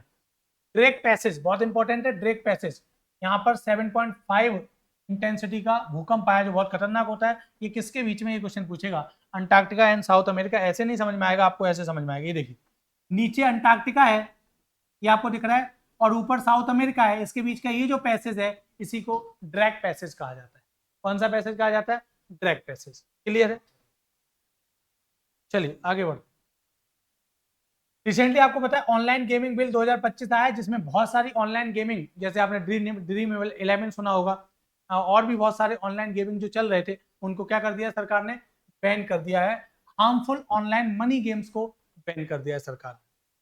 तो अच्छा, उन गेम्स के नाम भी आपको याद रखना है कि किस किस को बैन किया है, वो आपके क्वेश्चन बन सकता है, इनमें से कौन से गेम को सरकार ने क्या कर दिया है, बैन कर दिया। चलिए अगला, एक और इंपॉर्टेंट है, कलाई सेकंड हाइड्रो पावर प्रोजेक्ट किस स्टेट में है, अरुणाचल प्रदेश में। दो अरुणाचल प्रदेश के हाइड्रो पावर प्रोजेक्ट बहुत चर्चा में, एक टाटो सेकंड मैंने बताया था, एक कलाई। और ये कलाई किस रिवर पर है, इसका नाम पूछा जा सकता है, लोहित रिवर, मैंने आपको ज्योग्राफी में पढ़ाया हुआ है। लोहित रिवर जो ब्रह्मपुत्रा की ट्रिब्यूटरी है, लेफ्ट ट्रिब्यूटरी है। कैसी ट्रिब्यूटरी है, लेफ्ट, लेफ्ट साइड से जुड़ती है ब्रह्मपुत्रा से। और लोहित रिवर के बारे में एक और जाना जाता है, मैंने बताया इसको खूनी रिवर कहा जाता है, इसको ब्लडी रिवर कहा जाता है। ब्लडी मतलब जिसका कलर, इसके पानी का कलर जैसे हल्का हल्का रंग लाल हो, इसलिए उसे खूनी रिवर कहा जाता है। क्लियर है, मतलब ब्लडी वो वाला ब्लडी नहीं, ब्लडी मतलब लाल रंग, है ना, खूनी रंग। ठीक है, तो खूनी रिवर भी कहा जाता है। ये क्वेश्चन भी पूछा गया है, लोहित रिवर को, जो ट्रिब्यूटरी है किसकी, ब्रह्मपुत्रा की। अरुणाचल प्रदेश में इस रिवर पर एक और प्रोजेक्ट बनाया जा रहा है, कलाई सेकंड। देखिए लिखा हुआ भी है, लोहित रिवर पर बनाया जा रहा है। अगला, भारत ने डीप सी मिशन, आपको पता है भारत का पहला डीप सी मिशन जा रहा है, जिसका नाम रखा गया है हमने क्या, समुद्रयान। जैसे गगनयान हमारा स्पेस मिशन है, समुद्रयान जिसमें हम इंसान को भेजेंगे समुद्र के नीचे। क्लियर है, कितने मीटर नीचे भेजेंगे, 6000 मीटर नीचे भेजेंगे। और जिस व्हीकल में वो जाएंगे इंसान, रिसर्च करने के पर्पज से जाएंगे, उसका नाम ही रखा है हमने मत्स्य 600, उस व्हीकल का नाम। क्लियर, लॉन्च कब हुआ था, 2021 में। कौन सी ministry, ministry of earth science का ये मिशन है, जिसका पर्पज है समुद्र के अंदर जाके जो समुद्र की सरफेस जो है बॉटम लेवल है, बॉटम पर जो बहुत सारे मिनरल्स पाए जाते हैं, मेटल और नॉन मेटल, उनका क्या करना, रिसर्च करना उनके बारे में। पेट्रोलियम प्रोडक्ट्स पाए जाते हैं, बहुत सारे एनर्जी प्रोडक्ट्स पाए जाते हैं, उनके बारे में रिसर्च करना। अगला, हाल ही में चर्चा रहा permanent arbitration, permanent court of arbitration जिसका इंग्लिश में कहते हैं स्थायी मध्यस्थता न्यायालय। इसका हेडक्वार्टर कहाँ है? नीदरलैंड के द हेग में। नीदरलैंड आपको पता है यूरोपियन कंट्री। ये चर्चा में क्यों रहा? आपने सुना होगा जब ऑपरेशन सिंदूर हमने लॉन्च किया पाकिस्तान के अगेंस्ट, उसके बाद हमारी सरकार ने क्या किया, इंडस वाटर ट्रीटी को क्या कर दिया, स्थगित कर दिया, सस्पेंड कर दिया। पाकिस्तान इसको लेके कहां गया? परमानेंट कोर्ट ऑफ आर्बिट्रेशन में गया, और इस परमानेंट कोर्ट ऑफ आर्बिट्रेशन ने क्लियर है डिसीजन दिया कि भारत को एक तरफा सस्पेंड नहीं करना चाहिए इंडस वाटर ट्रीटी। तो हमारी सरकार ने इसको जवाब दे दिया है कि तुम who the hell are you, तुम होते कौन हो कि कहने वाले कि भारत को ये करना चाहिए नहीं करना चाहिए। भारत सरकार ने साफ इससे कह दिया है कि आप कुछ भी आदेश दे रहे हो, हम आपके आदेश को मानेंगे नहीं। ये हमारा और पाकिस्तान के बीच का मामला है, और ये हमारी नदियां हैं, हमारा पानी है, और पाकिस्तान जब तक आतंकवाद फैलाता रहेगा हम उन नदियों का पानी पाकिस्तान को नहीं भेजेंगे। इसीलिए भारत सरकार ने इस परमानेंट कोर्ट ऑफ आर्बिट्रेशन को आईना दिखाते हुए इसके आदेश को रिजेक्ट कर दिया है। क्लियर? तो इसका हेडक्वार्टर कहां पे? द हेग, नीदरलैंड में है। इंडस वाटर ट्रीटी के बारे में यहाँ पे लिख देता हूं, बहुत चर्चा में है, क्वेश्चन बन सकता है। 1960 में हुई थी, उस समय भारत के प्रधानमंत्री नेहरू थे, और पाकिस्तान का जो मिलिट्री जनरल था उस समय वो हेड कर रहा था पाकिस्तान को, जनरल अयूब खां। क्लियर? तो ये 6 नदियों के बीच के पानी का बंटवारा हुआ था, ईस्टर्न रिवर और वेस्टर्न रिवर। मैं यहाँ पे लिख देता हूँ, वेस्टर्न रिवर और ईस्टर्न रिवर। ईस्टर्न रिवर के पानी भारत के लिए दिया गया था, जिनमें 3 नदियां थी, रावी, सतलुज और ब्यास। और वेस्टर्न रिवर्स का पानी के लिए जो है उसमें पाकिस्तान को उसके पानी का कुछ हिस्सा भारत को भी दिया गया था उसमें, लेकिन मेजर पार्ट जो था पानी का वो पाकिस्तान को दिया गया था। वो वेस्टर्न रिवर्स कौन सी थी? इंडस और झेलम और चिनाब। ये क्वेश्चन लिख लेना है आपको, ये पूछ रहा है, अभी बीपीएससी का एग्जाम हुआ उसमें ये क्वेश्चन पूछ लिया कि जो ईस्टर्न रिवर है इंडस वाटर ट्रीटी 1960 में, उनमें 3 में कौन सी रिवर पार्ट जो ईस्टर्न रिवर का पार्ट है, कौन सी वेस्टर्न रिवर का पार्ट। क्लियर? ये आप देख सकते हो नीदरलैंड यहाँ पर यूरोपियन कंट्री है, ये देख रहे हो आप, जर्मनी है, जर्मनी के बराबर में ये व्हाइट व्हाइट जो दिख रहा है ये नीदरलैंड है। नीदरलैंड का आपने शहर सुना होगा रॉटरडम, बहुत फेमस सिटी है ना, हेग बहुत फेमस सिटी है। चलिए आगे बढ़ते हैं। Global outlook council on water investment किसके द्वारा किया गया? South Africa. Global outlook council on water investment. अच्छा, ये पूरी इंफॉर्मेशन यहाँ पे मैं बता देता हूँ आपको। ये आपको पता होगा कि जो 2025 का जो G20 ऑर्गेनाइज कर रहा है, वो G20 का इस बार चेयरमैनशिप किसके पास है? साउथ अफ्रीका के पास है। लास्ट ईयर किसके पास थी? ब्राजील के पास थी। तो इस बार साउथ अफ्रीका में हो रही है G20 की 2025 की समिट, जो नवंबर में होगी। क्लियर? तो चूंकि सारे G20 के कार्यक्रम कहां हो रहे हैं? साउथ अफ्रीका में हो रहे हैं। तो साउथ अफ्रीका ने G20 के प्लेटफॉर्म से ये एक नया इनिशिएटिव लॉन्च किया है, global outlook council on water investment. याद रखना है, मैंने ये आपका पूरा बैकग्राउंड यहाँ पे बता दिया। साउथ अफ्रीका आपको पता है, कई बार बता चुका हूँ, ये अफ्रीकन कंट्री में सबसे साउथ में स्थित देश है साउथ अफ्रीका। क्लियर? ये एक पढ़ना चाहो पढ़ सकते हो, बाकी मैंने जो इंपॉर्टेंट G20 के बारे में था बता दिया। चक्रवाती तूफान एरिन किस महासागर में आया? अटलांटिक ओशियन में आया। क्लियर है? ये चक्रवाती तूफान साइक्लोनिक स्टॉर्म था। मैंने आपको ज्योग्राफी में पढ़ाया है कि जो स्टॉर्म्स आते हैं, जो साइक्लोन्स आते हैं, वो 2 टाइप के होते हैं, एक ट्रॉपिकल और एक टेम्परेट। ट्रॉपिकल साइक्लोन और टेम्परेट साइक्लोन। टेम्परेट साइक्लोन कहाँ आते हैं? क्या कह सकते हो आप, जो मिडिल लैटिट्यूड्स हैं वहां पर टेम्परेट साइक्लोन्स आते हैं। यूरोप है, और जो ठंडे जो लगभग मैंने आपको पढ़ाया भी है, टेम्परेट साइक्लोन जो है 35 डिग्री नॉर्थ साउथ से लेकर 60 डिग्री नॉर्थ साउथ के बीच आते हैं। उसके बाद 60 से 90 तक पोलर रीजन आ जाता है, पोलर एरिया आ जाता है, वो मैंने आपको पढ़ाया। और ट्रॉपिकल साइक्लोन कहाँ आते हैं? तो 5 डिग्री नॉर्थ साउथ से लेकर 30 डिग्री नॉर्थ साउथ के बीच आते हैं। ये ट्रॉपिकल रीजन जो होता है उसमें आते हैं। ये गर्म रीजन में आते हैं, ये ठंडे रीजन में टेम्परेट साइक्लोन आते हैं। ये मैंने आपको ज्योग्राफी में पढ़ाया हुआ है। तो यहाँ पर बात हो रही चक्रवाती तूफान, ये सारे कहाँ पे आते हैं? ट्रॉपिकल साइक्लोन से। और ट्रॉपिकल साइक्लोन्स का अलग अलग नाम होता है अलग अलग रीजन में। जैसे मैंने बताया, इंडियन ओशियन में इसे साइक्लोन कहते हैं, पैसिफिक ओशियन में आप जो है ईस्ट चाइना सी और साउथ चाइना सी में जाओगे तो वहां पे आपको टाइफून और टाइफू कहा जाएगा। जब आप अटलांटिक ओशियन में इसी रीजन में जाओगे, ट्रॉपिकल रीजन में 0 से 30 डिग्री नॉर्थ साउथ लैटिट्यूड्स पे जाओगे, तो वहां पे मैंने आपको बताया था कैरेबियन सी में, गल्फ ऑफ मैक्सिको में जो आते हैं ये, मैक्सिको और अमेरिका में जब ये आते हैं तो इन्हें हरिकेन या टॉर्नेडो कहा जाता है। क्या कहा जाता है? हरिकेन। तो एक्चुअली ये जो एरेन आया ये हरिकेन था।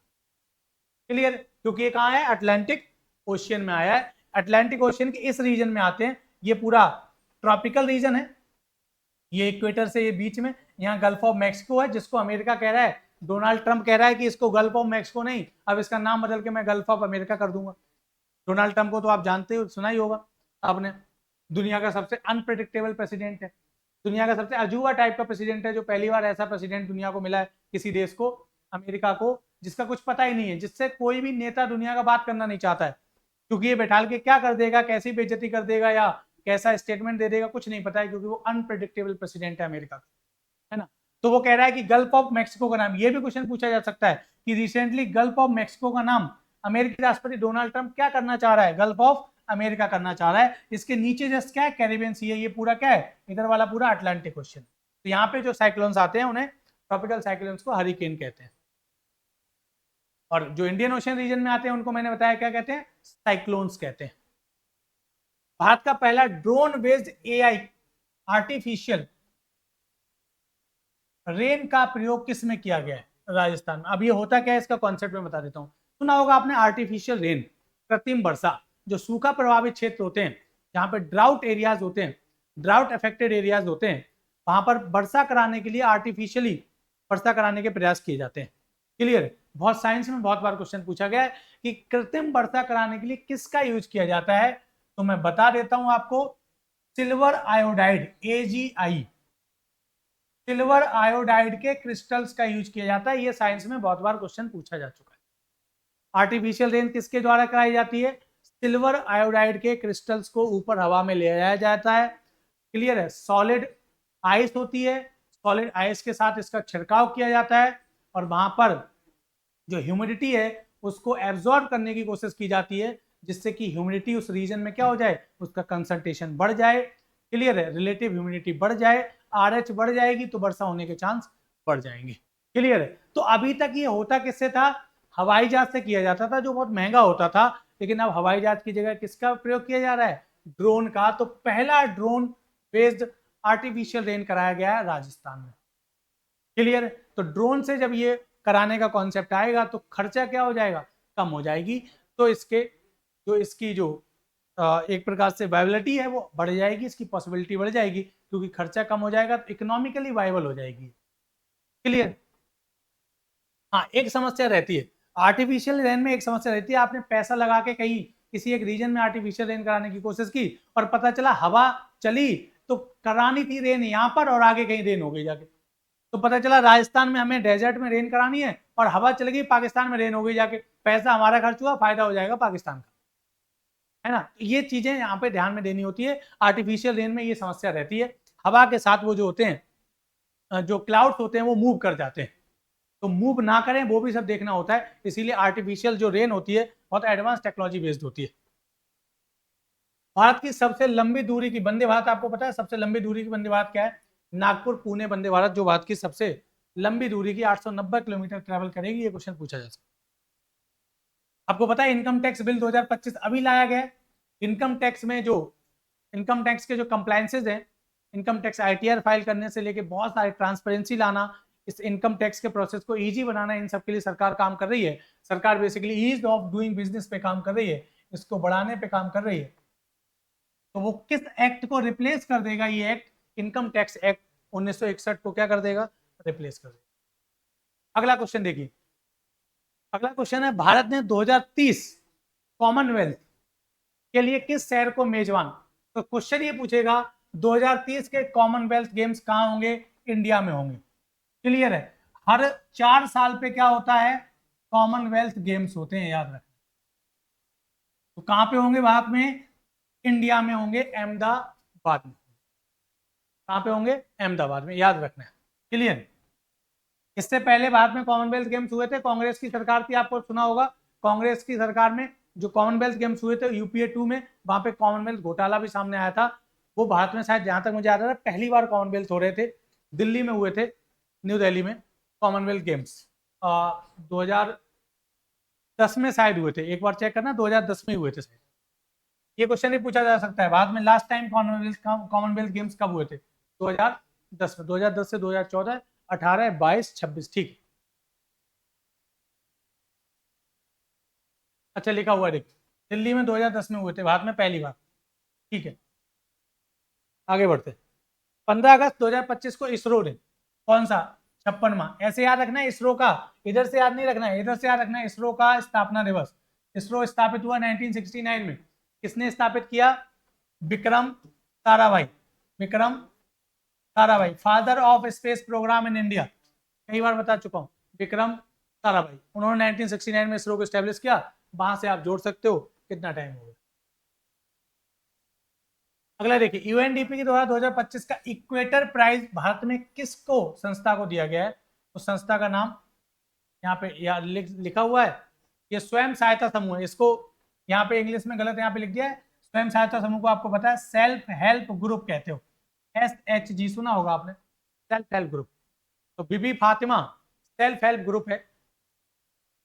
बीबी फातिमा का नाम आपने सुना होगा, ये भी क्वेश्चन पूछा जा चुका है, अभी लास्ट ईयर शायद यूपी पीसीएस में पूछा गया था।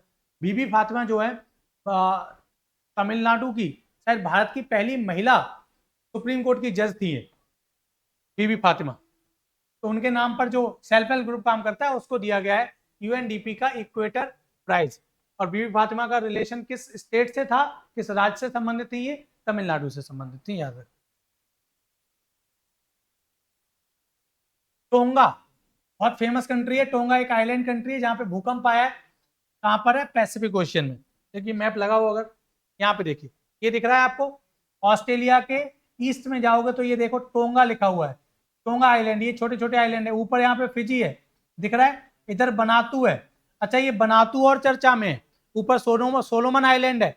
यहाँ पे देखो बहुत सारे आइलैंड है, लेकिन इंपॉर्टेंट आइलैंड पे मैं अंडरलाइन कर रहा हूँ, टोंगा, तुवालू, किरिबाती। किरिबाती ऐसा आइलैंड है जो पूरी तरीके से इक्वेटर पे स्थित है, 0 डिग्री इक्वेटर पे, बहुत बार क्वेश्चन पूछा जा चुका है ज्योग्राफी में।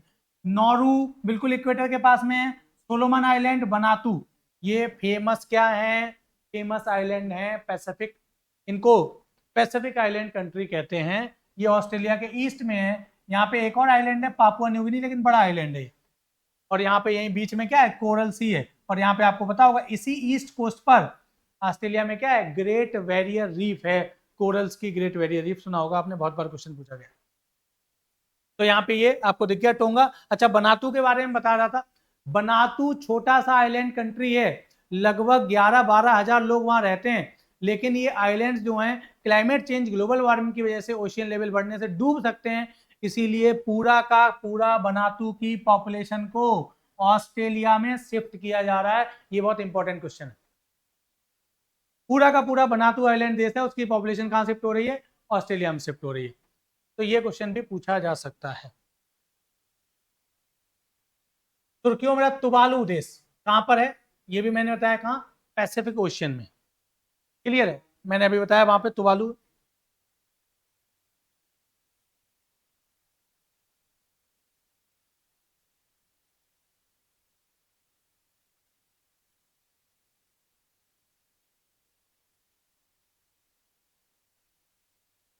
एग्जैक्टली मुझे लग रहा है ये तुवालू था जो मैंने क्वेश्चन बताया बनातू की जगह, एक बार चेक कर लेता हूं।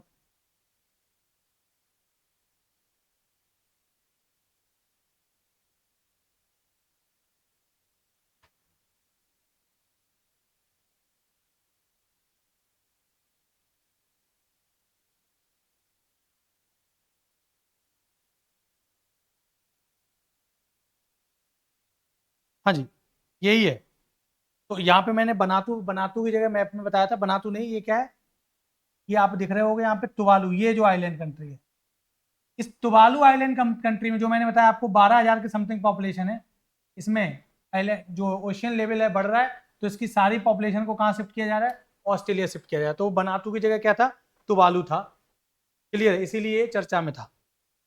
चलिए अगला क्वेश्चन देखिए, इलेक्शन कमीशन ऑफ इंडिया ने वाइस प्रेसिडेंट का भी इलेक्शन कराया, आपको पता है 9 शायद जहां तक याद है 9 सितंबर को वाइस प्रेसिडेंट का इलेक्शन हुआ था। क्लियर है। जो धनखड़ साहब एक्स वाइस प्रेसिडेंट थे उन्होंने रिजाइन दे दिया था, तो जो नए वाइस प्रेसिडेंट बने वो कौन, उनका क्या नाम है, सीपी राधाकृष्णन बने। तो वाइस प्रेसिडेंट का इलेक्शन किस आर्टिकल में, आर्टिकल 66। आपको पता है वाइस प्रेसिडेंट का आर्टिकल किससे शुरू होता है, आर्टिकल 63 से शुरू होता है। पॉलिटी में क्वेश्चन पूछा जा चुका है। इलेक्शन कमीशन ऑफ इंडिया कौन कौन से चुनाव कराता है, लोकसभा के चुनाव कराता है, राज्यसभा के, प्रेसिडेंट का, वाइस प्रेसिडेंट का, और स्टेट विधानसभा का, और जहां जिन 6 राज्यों में विधान परिषद है, विधान परिषद उनमें भी ये इलेक्शन कराता है कौन, इलेक्शन कमीशन ऑफ इंडिया। अब अगला क्वेश्चन ये पूछेगा प्रेसिडेंट के, वाइस प्रेसिडेंट के इलेक्शन में कौन कौन वोट डालता है। तो जिसने उस दिन वोटिंग को फॉलो किया होगा उसे तो पता होगा कौन डालता है। तो जो वोटिंग होती है इसको इलेक्टोरल कॉलेज कहते हैं, जैसे प्रेसिडेंट के चुनाव में इलेक्टोरल कॉलेज होता है वैसे वाइस प्रेसिडेंट के चुनाव में, और वो होते हैं लोकसभा और राज्यसभा के ऑल एमपीज, चाहे वो इलेक्टेड हो या नॉमिनेटेड हो, सारे एमपी, सारे सांसद चुनाव में, वाइस प्रेसिडेंट के चुनाव में वोट करते हैं, याद रखना है। केरल और तमिलनाडु ने ज्वाइंट जो है सेंसस किया है किसका, नीलगिरी ताहर का। नीलगिरी ताहर जो नीलगिरी बायोस्फीयर रिजर्व में मिलता है, तमिलनाडु का स्टेट एनिमल है। ये भी क्वेश्चन पूछा जा चुका है, ऐड कर लेना अपनी इंफॉर्मेशन में। तमिलनाडु का स्टेट एनिमल कौन है, नीलगिरी तार है, और इसको रिकॉर्ड किया गया कितनी संख्या, 2668। कहां पे सबसे ज्यादा पाए जाते हैं, Nilgiri biosphere reserve. Nilgiri geography में ज्योग्राफी मैंने आपको नीलगिरी के बारे में बताया हुआ है। नीलगिरी जो बायोस्फीयर रिजर्व है वो ट्राई जंक्शन पर है, ऊपर कर्नाटक है, इधर तमिलनाडु है, और इधर केरला है। तो तीनों में इसका एरिया है बायोस्फीयर रिजर्व का। मणिपुर में प्रेसिडेंट रूल को कितने माह के लिए बढ़ा गया है, 6 महीने। आपको पता है मणिपुर में प्रेसिडेंट रूल लगा हुआ है, राष्ट्रपति शासन। राष्ट्रपति शासन का आर्टिकल पॉलिटी में आप पढ़ते हो, मैं लिख देता हूं, आर्टिकल 356 है। क्लियर है। तो पॉलिटी में आप पढ़ते हो कि राष्ट्रपति शासन जो प्रेसिडेंट रूल है, किसी भी स्टेट में जहां पर प्रेसिडेंट रूल का मतलब है जहां वहां की सरकार को, वहां की विधानसभा को, असेंबली को सस्पेंड कर दिया जाता है, और सारी पावर गवर्नर के थ्रू भारत सरकार के अंडर आ जाती है, पार्लियामेंट के अंडर आ जाती है। कितने टाइम के लिए मैक्सिमम किसी भी स्टेट में प्रेसिडेंट रूल लगा रह सकता है, वो आंसर क्या है, 3 साल। ये सब आप पढ़ते हो कहां पे, article 356 of Indian constitution. Cross border drug smuggling को रोकने के लिए बाज आंख एंटी ड्रोन सिस्टम किस राज्य ने शुरू किया, पंजाब ने।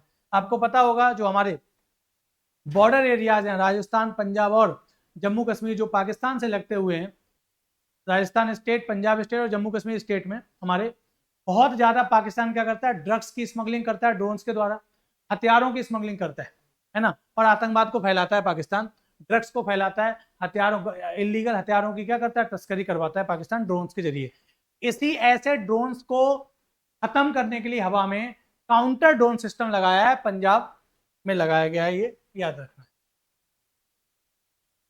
इसरो द्वारा तो सोकर है ना, सोकर हिंदी में तुसो, आपको पता होगा लद्दाख में जो चीजें हैं उसमें टी पहले लगा देते हैं, है ना, तुसो मरारी, हिंदी में तुसो लिखा जाएगा या सो लिखा जाएगा कहीं पे। तो तुसोकर वैली है, तुसोकर लेक भी है, ध्यान रखना, तुसोकर लेक भी है, कहां पर, लद्दाख में। तो वहां पर होप एनालॉग मिशन लॉन्च किया इसरो ने, कहां पर, लद्दाख में, याद रखना। तुसोकर भी है, तुसो मोरोरी भी है। एक और लिख दे रहा हूं, लेक बहुत फेमस है, तुसो मोरोरी, कहां पर, लद्दाख में। जापान के हिरोशिमा, मैं ये बता चुका हूं, परमाणु हमला हुआ था 6 अगस्त को, अमेरिका ने परमाणु हमला किया था। तो लिटिल बॉय और फैट बॉय, 2 बम गिराए गए थे, एक दूसरा फैट बॉय और एक little boy. Little boy Hiroshima पे गिराया गया था, फैट बॉय नागासाकी पे गिराया गया था।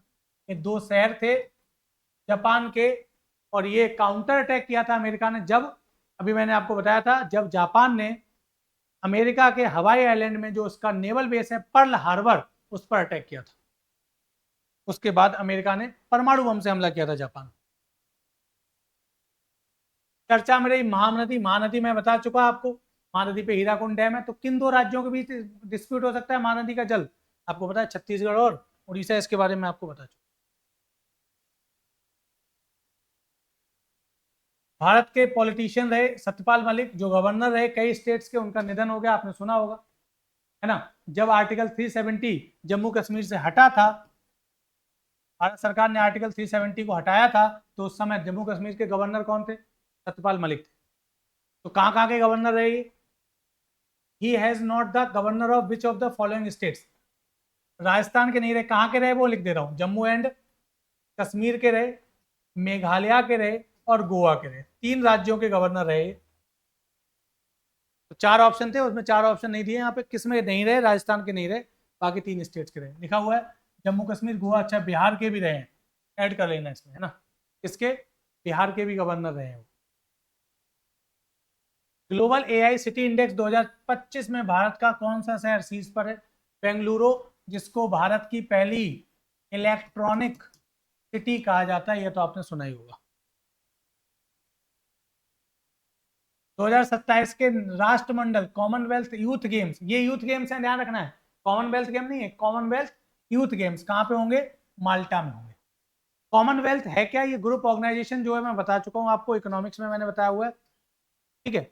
और जब मैंने ऑर्गेनाइजेशन के बारे में चर्चा की थी, उसमें मैंने आपको बताया हुआ है, जो यूट्यूब पे हमारी फ्री वीडियो पड़ी हुई है, उसमें आप देख सकते हैं। चलिए आगे बढ़ते हैं। पहला शतरंज ई स्पोर्ट्स वर्ल्ड कप किसने जीता है?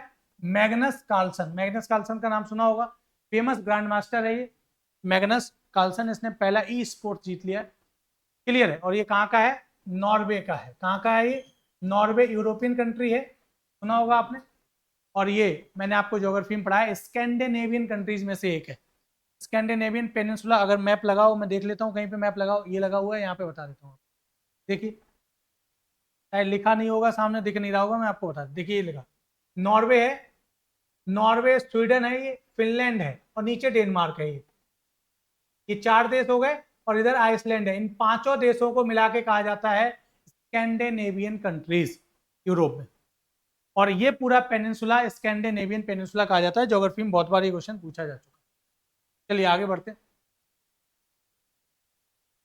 क्राशनिकोव वॉल्केनो इरप्ट हुआ है कहां पर? रसिया में। क्लियर है? तो ये वॉल्केनो कहां पर है, ये क्वेश्चन पूछा जा सकता है। मैप में आपको रसिया पता है कहां पर है। और ये इंपॉर्टेंट है, ये जो वॉल्केनो है वो कौन से पेनिनसुला पे है? तो वॉल्केनो का पेनिनसुला नहीं पूछेगा, ये क्वेश्चन बहुत बार ज्योग्राफी में पूछा जा चुका है कि कामचटका पेनिनसुला कहां पर है, कामचटका प्रायद्वीप कहां पर है। मैं आपको मैप में दिखा देता हूं। ये जो फार ईस्ट रीजन है, ये आपको दिख रहा है, तो ये वाला जो रीजन है, ये कामचटका प्रायद्वीप है, किसका? रसिया का। इसको फार ईस्ट रीजन कहा जाता है। फार ईस्ट मतलब सबसे पूर्व में स्थित रीजन, जो इधर कहां पे मिलता है? इधर बेरिंग सी से वेरिंग स्टेट को पार करोगे तो इधर अमेरिका का अलास्का आ जाता है। ये देखो, ये जो धरती गोल है ना, तो ये वाला जो पार्ट है अलास्का का, इसके इधर ही तो है क्या? ये कामचटका पेनिनसुला। क्लियर? आपने सुना होगा अभी पुतिन की और डोनाल्ड ट्रंप की पिछले महीने मुलाकात हुई थी, या इसी महीने या पिछले महीने, मुझे एग्जैक्टली याद नहीं आ रहा है, मुलाकात हुई थी। वो मुलाकात कहां पे हुई थी? इसी अलास्का में तो हुई थी।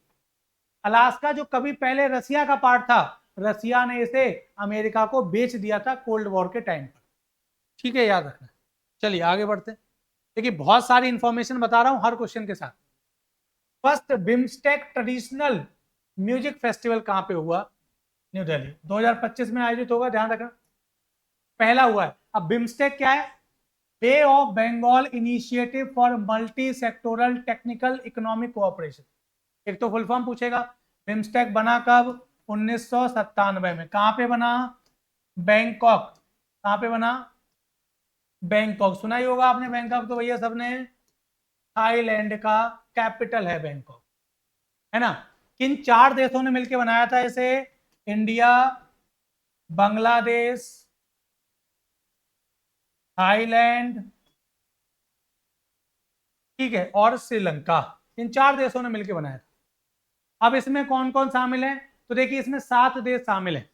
और याद रखने का तरीका बताऊं, याद रखने का सिंपल सा तरीका है, जो देश अपने ट्रेड के लिए बे ऑफ बंगाल का यूज करते हैं वो सारे देश। तो ये 4 देश हैं, साथ में इससे जुड़ गया और कौन? म्यांमार। और कौन जुड़ा साथ में? नेपाल। और कौन जुड़ा? भूटान। तो ये 7 देश हो गए किसके, बिम्स्टेक। शार्क जो 1985 में बना था, south Asian association for regional cooperation, जिसमें 8 देश हैं साउथ एशिया के, जिसमें पाकिस्तान उस ऑर्गेनाइजेशन को चलने नहीं देता है चीन के सपोर्ट से, उसका काउंटर वर्जन माना जा रहा है साउथ एशिया में सब देशों को इकट्ठा करने के लिए। बस साउथ एशिया में 2 देश जो हैं, पाकिस्तान को हटा दो तो 2 देश इसका पार्ट नहीं है, वो कौन है, एक अफगानिस्तान और एक मालदीव। आगे चल के हो सकता है वो देश भी इसका पार्ट बन जाए। तो शार्क का बिल्कुल रिप्लेसमेंट हो जाएगा, पाकिस्तान को हटा दिया जाएगा पूरे ग्रुप से, शार्क वाले की कोई वैल्यू रहेगी नहीं। शिबू सोरेन आपने चर्चा में नाम सुना होगा, इनकी डेथ हो गई। शिबू सोरेन जो अभी झारखंड के सीएम है, हेमंत सोरेन उनके फादर हैं। शिबू सोरेन इन्होंने झारखंड मुक्ति मोर्चा बनाया था, ठीक है, ये झारखंड के एक्स सीएम रहे हैं। अगला देखिए, 71st नेशनल जो अवार्ड, फिल्म अवार्ड्स मिले, उसमें बेस्ट एक्ट्रेस का अवार्ड किसे मिला था, रानी मुखर्जी को मिला। तो ये अवार्ड जो है, अब आपको क्या करना है, 71st अवार्ड की पूरी लिस्ट आपको याद रख लेनी है। बेस्ट फीचर फिल्म कौन है, बेस्ट एक्टर कौन है, बेस्ट एक्ट्रेस कौन है। ये नेशनल फिल्म अवार्ड दिए किसके द्वारा जाते हैं, वो मैं लिख देता हूँ। किसके द्वारा दिए जाते हैं, प्रेसिडेंट के द्वारा दिए जाते हैं, राष्ट्रपति के द्वारा ये अवार्ड दिए जाते हैं, भारत सरकार के द्वारा दिए जाते हैं। अगला एक और important, Darjeeling hydro power project कहां पर है, 2 देशों के बीच में है, भूटान और इंडिया। भूटान और इंडिया के बीच में बहुत सारे हाइड्रो पावर प्रोजेक्ट चल रहे हैं, क्लियर है। भूटान से हम बिजली खरीदते हैं, मतलब भूटान की नदियां जो इंडिया, चूंकि वो हाइट पे है, भूटान हमारा बहुत अच्छा दोस्त है, बिल्कुल हमारा पारिवारिक जो दोस्त है उसकी तरह माना जाता है भूटान। वहां से जो नदियां निकलती हैं, उन नदियों पे हम डैम बनाते हैं, तो उससे क्या होता है, भूटान को भी फायदा हो जाता है, हमें बिजली मिल जाती है, क्लियर है। जैसे एक हाइड्रो पावर प्रोजेक्ट है मांगदेचू, है ना, ऐसे ही दूसरा ये क्या है, दार्जिलिंग। ऐसे बहुत सारे हाइड्रो पावर प्रोजेक्ट हैं भूटान और इंडिया के बीच में, joint venture, clear. Ajay Kumar Bhalla, AK. Bhalla आपने सुना होगा, होम सेक्रेटरी रहे हैं ये, एक्स होम सेक्रेटरी रहे हैं, गृह सचिव रहे हैं ये। इनको, ये इस समय मणिपुर के गवर्नर हैं, क्योंकि मणिपुर में राष्ट्रपति शासन लगा हुआ है, वहां के गवर्नर हैं, ये राज्यपाल हैं। और इन्हें नागालैंड का भी क्या मिल गया है, एक अतिरिक्त प्रभार दे दिया गया है। ये भारत के होम सेक्रेटरी रहे हैं, क्लियर है, याद रखना। इंटरनेशनल बिग कैट अलायंस बहुत इंपॉर्टेंट है, international big cat alliance, IBCA। इसका रिसेंटली कौन सा देश फॉर्मली इसमें शामिल हो गया, जहां तक मुझे याद आ रहा है 6ठा देश बन गया इसमें शामिल होने वाला, नेपाल है क्या। जो बिग कैट फैमिली है, उन सारे बिग कैट फैमिली के जो जो मेंबर्स हैं, कौन कौन मेंबर्स होते हैं उसमें, चीता सुना होगा आपने, एशियाटिक लाइन, मैं यहां लिख देता हूं, tiger, leopard, snow leopard, clear है। ये सारे, इसमें और भी सारे जुड़ जाते हैं ना, तेंदुआ जो होता है, शायद लियोपार्ड ही तेंदुआ होता है ना, चीता, Asiatic lion, tiger, leopard, snow leopard, है ना। तो ये जो सारे हैं, ये इंटरनेशनल बिग कैट अलायंस में 2 और आते हैं, वो नाम एग्जैक्टली थोड़े याद नहीं आ रहे हैं, थोड़े इंग्लिश वाले नाम है वो। इंटरनेशनल बिग कैट अलायंस ये किसने लॉन्च किया, मोदी जी ने लॉन्च किया, भारत सरकार ने लॉन्च किया, याद रखना है, क्लियर है। जहां तक मुझे याद आ रहा है 2023 में इसको लॉन्च किया, एक बार चेक कर लेना इसको। IBCA, नेपाल इसका मेंबर बन गया है, क्लियर है, इंटरनेशनल बिग कैट अलायंस, है ना। चलिए आगे बढ़ते हैं। लिथुआनिया का नया प्राइम मिनिस्टर कौन बनाया गया है, इनगा रुग्नीन। लिथुआनिया कहाँ पे देश है वो इंपॉर्टेंट है, देखिए ये देखिए आप, रसिया के बराबर में आपको दिख रहा है, एस्टोनिया, लातविया, लिथुआनिया, ये 3 देश है। ये 3 देश इसलिए इंपॉर्टेंट है ज्योग्राफी के लिए, क्योंकि इन तीनों देशों को बाल्टिक नेशन कहा जाता है, बाल्टिक कंट्रीज कहा जाता है। क्यों, क्योंकि ये जो सी है, ये बाल्टिक सी है, तो बाल्टिक सी के किनारे स्थित देशों को बाल्टिक कंट्रीज कहा जाता है। ये ज्योग्राफी में बहुत बार क्वेश्चन पूछा गया है, एस्टोनिया, लातविया और लिथुआनिया। चलिए आगे बढ़ते हैं। 130वां संविधान संशोधन विधेयक 2025 अभी लोकसभा में प्रस्तुत किया गया, चर्चा रही, आपने सुना होगा, इसके बारे में आपको बता देता हूं क्या है। आपने सुना होगा 130वां संविधान संशोधन आएगा, और 100 अगर ये पास हो जाता है तो ये मैं लिख रहा हूं, अभी हुआ नहीं है पास, ये 107वां संविधान संशोधन एक्ट हो जाएगा, कॉन्स्टिट्यूशनल अमेंडमेंट एक्ट हो जाएगा अगर ये पास हो जाता है तो। है क्या ये? सुना होगा आपने चर्चा में रहा कि अगर प्रधानमंत्री हमारे देश का या मुख्यमंत्री किसी भी राज्य का ये कानून ये लाया जा रहा है, मोदी सरकार ये कानून ला रही है, विपक्ष इस पे तैयार नहीं हो रहा है, अब यहाँ पे विपक्ष एक्सपोज हो रहा है। ये कानून ये कहता है, ये केजरीवाल की वजह से आया भैया, क्योंकि आपको पता होगा भारत के पहले सीएम बन गए थे दिल्ली के केजरीवाल, दिल्ली के सीएम थे जिन्होंने जेल से सरकार चलाई थी। आज तक कोई भी मुख्यमंत्री जेल में रहते हुए सरकार नहीं चला रहा था, तो अलग ही माहौल बना रखा था केजरीवाल ने। आए थे क्या करने और कर क्या रहे थे, क्लियर? तो ये कानून इसलिए लाने का प्रयास सरकार कर रही है कि कोई भी मुख्यमंत्री, इसमें ये कानून में ये प्रोविजन डाला जाएगा कि कोई भी मुख्यमंत्री जो 30 दिन से ज्यादा जेल गया और उसने 30 दिन से ज्यादा मतलब 31वें दिन अगर वो जेल में रहता है तो 31वें दिन, जिस दिन वो अरेस्ट हुआ है उसके 31वें दिन अगर वो सीएम है तो वो सीएम के पद से हटा दिया जाएगा, अगर वो पीएम है तो उसे पीएम के पद से हटा दिया जाएगा। ये कानून है, मतलब ट्रांसपेरेंसी लाना गवर्नेंस में, कोई ऐसा ढीठ नेता ना आ जाए जो जेल में रह के भी पद पे बना रहे, क्लियर है, और वहां से सरकार चलाता रहे, ऐसा कोई नेता ना आए। ऐसी समस्या को रोकने के लिए ये सरकार, मोदी सरकार 130वां संविधान संशोधन विधेयक ला रही 2025, अभी आया नहीं है लोकसभा में, जो है प्रपोज हुआ है, चर्चा हुई, विपक्ष इस पे क्या कर रहा है, हंगामा कर रहा है। विपक्ष कह रहा है नहीं नहीं हम इस बिल को लाने नहीं देंगे। मोदी सरकार कह रही देखो एक्सपोज हो रहे हो भाई, हम तो ये भ्रष्टाचार के जो आरोप जिन नेताओं पे लगते हैं, जो जेल जाते हैं, जो है उन जेल में जाके सरकार ना चलाएं, ये अच्छी बात है भाई, जेल से सरकार कौन चलाता है? एक ही महानुभाव हुए हमारे देश में जेल से सरकार जिन्होंने चलाई, रिकॉर्ड बना दिया, वर्ल्ड रिकॉर्ड बना दिया उन्होंने, जेल में रहते हुए सरकार चलाई, है ना। तो ये इसके लिए लाया जा रहा है। कौन सा आर्टिकल? आर्टिकल 75, जो क्या कहता है, काउंसिल ऑफ मिनिस्टर की बात करता है, पॉलिटी में आप पढ़ते हो, गवर्नमेंट ऑफ इंडिया, भारत के प्रधानमंत्री और उनकी मंत्रिपरिषद पे लागू होता है। तो ये चीफ मिनिस्टर और प्राइम मिनिस्टर और जो है मिनिस्टर सब पे लागू होगा ये कानून। चर्चा में ला लिपुलेख दर्रा, मैं बता चुका हूँ, लिपुलेख माना नीति, तीनों उत्तराखंड में है, इंडिया चाइना बॉर्डर पे है ना। अच्छा ये तीन और चीजें, ये तीन देखिए आप, लिम्पियादुरा, काला पानी और लिपुलेख, ये पास है, क्लियर है ये। लेकिन ये तो ये तीन वो पॉइंट जो मैं आपको दिखा रहा हूं, लिम्पियादुरा, लिपुलेख और काला पानी, एक तो ये पास हो गया लिपुलेख। अब ये आपने क्वेश्चन सुना होगा, ये हमारे हैं, ये पूरी टेरिटरी किसकी है? हमारी है, याद रखना, ये टेरिटरी किसकी है? हमारी है पूरी, उत्तराखंड में आती है। किसमें आती है टेरिटरी?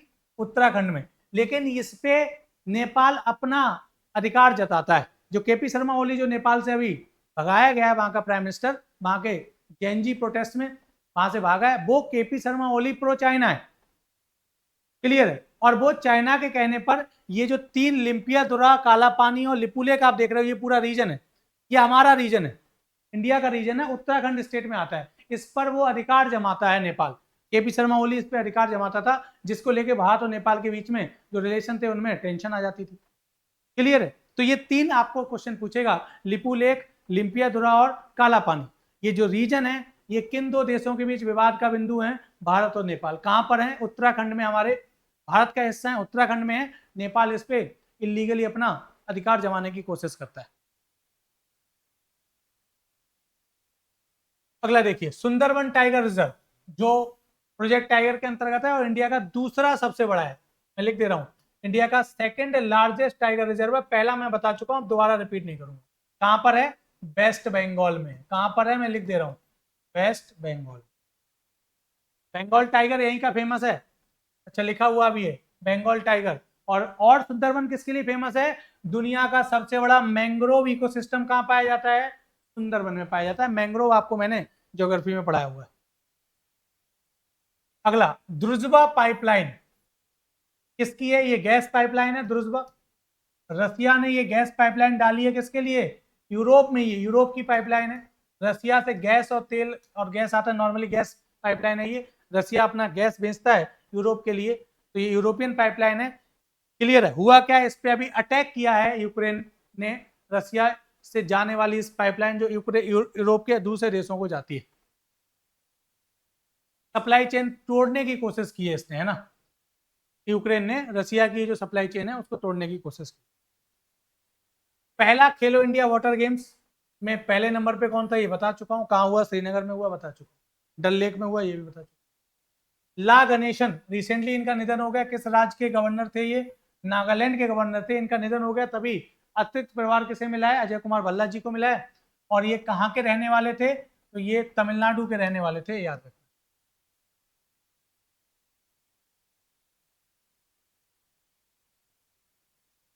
मिस यूनिवर्स इंडिया 2025 का खिताब किसे मिला है, मनिका विश्वकर्मा को मिला है, याद रखना।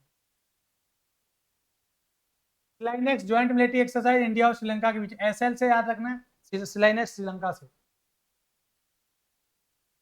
भारत का 89 ग्रैंड मास्टर कौन बन गया, एस रोहित कृष्णा बन गए, याद रखना। वाई द कॉन्स्टिट्यूशन मैटर्स, ये बुक बहुत फेमस है, आजकल चर्चा में है। भारत के ex chief justice of India D Y Chandrachud की जी इसके राइटर हैं, याद रखना। सुदर्शन चक्र, मिशन सुदर्शन चक्र बहुत इंपॉर्टेंट है। मिशन सुदर्शन चक्र ऑपरेशन सिंदूर के बाद ये चर्चा में रहा। मिशन सुदर्शन चक्र का पर्पज है भारत के जो एयर डिफेंस सिस्टम है, जो multi layer air defence system है, उसको और स्ट्रांग बनाना है। हमें S-400 के साथ साथ अब हम खुद बना रहे हैं S-500। S-400 तो हमने रसिया से खरीदी, S-500 ये अगला वर्जन हम खुद बना रहे हैं। इसके अलावा आकाश एयर डिफेंस हमने खुद का बनाया हुआ है, उसको इंटीग्रेट किया गया है। और भी सारे जो एडवांस वेपन्स, एडवांस टेक्नोलॉजी है, वो अपने एयर डिफेंस सिस्टम में हम क्या कर रहे हैं, इनबिल्ट कर रहे हैं। क्लियर। और हमारे एयर डिफेंस सिस्टम की जो पावर है, जो स्ट्रेंथ है, वो दुनिया ने भी ऑपरेशन सिंदूर में देखी थी। पाकिस्तान का एक ड्रोन, एक बम तक नहीं गिरा हमारे रीजन में। हमारा एयर डिफेंस सिस्टम इतना स्ट्रांग है, उसने स्ट्रांगली इतना अच्छा काम किया।